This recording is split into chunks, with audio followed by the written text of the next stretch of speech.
What's up guys, it's me Jeremy, and today I'm going to go over a question that needs to be considered way more often than it actually is. And that is, how long should my trade last? Let's get started.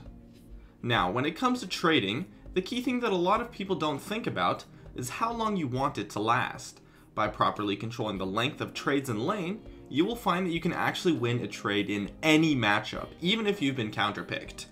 When you end a trade at an ideal moment, you maximize the damage you put onto your opponent while minimizing the damage that you receive. When it comes to knowing how long your trade should be, there are a couple of things to consider: your damage output, your crowd control, your opponent's damage output, and your opponent's crowd control. All four of these things play a key role in when you should end a trade.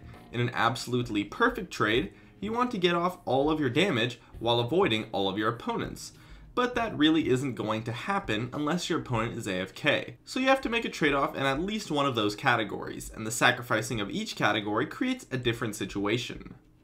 By sacrificing your damage output, you ensure that your trade is safe, as it will last the duration of your crowd control. You want to leave the trade when your CC runs out, ensuring that you take no damage in return. This type of trade will be pretty much free damage, but it will not be a lot of damage unless you want to take damage in return. This is an ideal trade for a melee bruiser or for a burst type caster. By sacrificing your crowd control, you will change the trade into a more poke situation. Since disengaging from both sides will be much easier, it will be harder to get your damage off, but also safer. This type of trade will be the fastest, as it often will last for only 1 or 2 attacks or spells, since you disengage immediately afterwards. This is an ideal trade for a high range caster or auto attacker.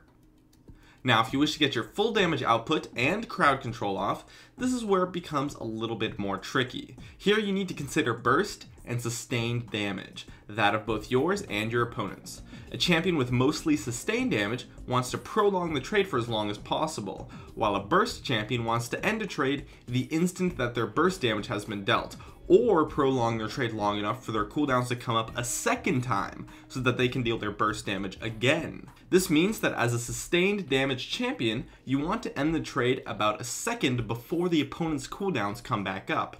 And as a burst champion, you either want to end the trade immediately after your burst, or wait for a second round of cooldowns, then end the trade immediately after that.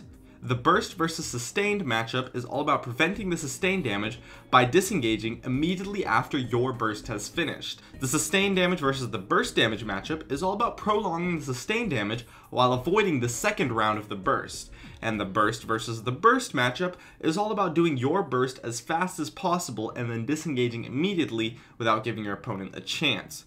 But then we have the sustained versus the sustained matchup, and that's a bit tricky.